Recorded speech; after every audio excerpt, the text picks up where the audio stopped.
सुप्रभात बच्चों। हम लोगों ने पहले और दूसरे वीडियो में अभिनव मनुष्य के कुछ पदों का अध्ययन कर लिया था। आज हम सब उसके आगे के पदों का अध्ययन करेंगे। प्रस्तुत पद है, आज की दुनिया विचित्र नवीन, प्रकृति पर सर्वत्र है विजयी पुरुष आसीन। है बधे नर के करों में वारि विद्युत भाप, हुक्म पर चढ़ता उतरता है पवन का ताप। है नहीं बाकी कहीं व्यवधान, लांघ सकता नर सरित गिरि सिंधु एक समान। प्रस्तुत पद में कवि वर्तमान मानव उन्नति के विवेचन के पश्चात इस निष्कर्ष पर पहुंचता है कि आज का मनुष्य अभी भी आदिम युग का बर्बर मनुष्य ही है। आज की दुनिया विचित्र नवीन। कवि रामधारी सिंह दिनकर जी कहते हैं कि आज की दुनिया नवीन और विचित्र है। आज की दुनिया नवीन और विचित्र है। प्रकृति पर सर्वत्र है विजयी पुरुष आसीन। कवि कहते हैं कि वैज्ञानिक प्रगति के परिणाम स्वरूप आज मनुष्य, पुरुष का अर्थ यहाँ पर मनुष्य है, वैज्ञानिक प्रगति के परिणाम स्वरूप आज मनुष्य ने प्रकृति पर सर्वत्र विजय प्राप्त कर ली है। वैज्ञानिक प्रगति के परिणाम स्वरूप आज मनुष्य ने प्रकृति पर सर्वत्र विजय प्राप्त कर ली है बधे नर के करों में वारि विद्युत भाप। नर का अर्थ है मनुष्य, कर का अर्थ है हाथ, वारि का अर्थ है जल, विद्युत का अर्थ है बिजली, भाप का अर्थ है वातावरण का ताप। कवि कहते हैं मनुष्य के हाथों में आज जल, बिजली, वातावरण का ताप आदि सभी कुछ बंधे हुए हैं।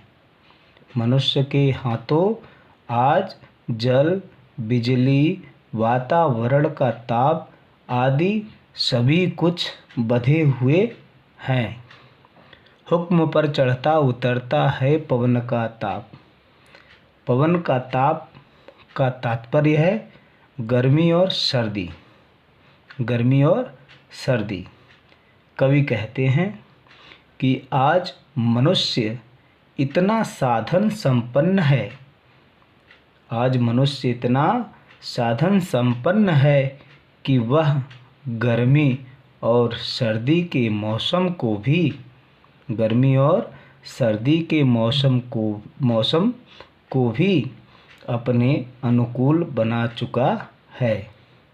आज मनुष्य इतना साधन संपन्न है कि वह गर्मी और सर्दी के मौसम को भी अपने अनुकूल बना चुका है नहीं बाकी कहीं व्यवधान, लांघ सकता नर सरित गिरि सिंधु एक समान। एक समान का तात्पर्य है समान भाव से। नर का अर्थ है मनुष्य, सरित का अर्थ है नदी, गिरि का अर्थ है पर्वत, सिंधु का अर्थ है सागर या समुद्र। कवि कहते हैं है नहीं बाकी कहीं व्यवधान, लांघ सकता नर सरित गिरि सिंधु एक समान। अर्थात कवि कहते हैं कि आज मनुष्य बिना किसी व्यवधान के,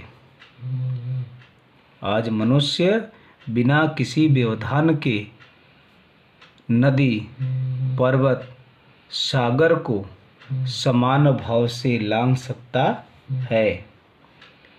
पर्वत, नदी, सागर को समान भाव से लांघ सकता है।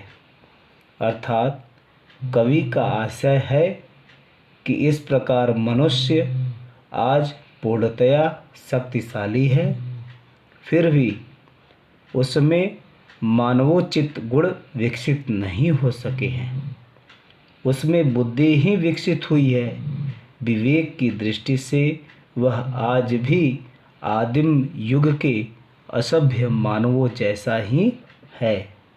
एक बार फिर से ध्यान देंगे। कवि के कहने का आशय है कि इस प्रकार मनुष्य आज पूर्णतया शक्तिशाली है, फिर भी उसमें मानवोचित गुण विकसित नहीं हो सके हैं। उसमें बुद्धि ही विकसित हुई है। विवेक की दृष्टि से वह आज भी आदिम युग के असभ्य मानवों जैसा ही है। प्रस्तुत पद में काव्य का सौंदर्य है। भाषा साहित्यिक खड़ी बोली, शैली प्रबंधात्मक शैली, रस वीर एवं शांत रस, छंद स्वच्छंद, गुण ओज एवं प्रसाद गुण, अलंकार रूपक एवं अनुप्रास, शब्द शक्ति अभिधा एवं लक्षण का प्रयोग किया गया है।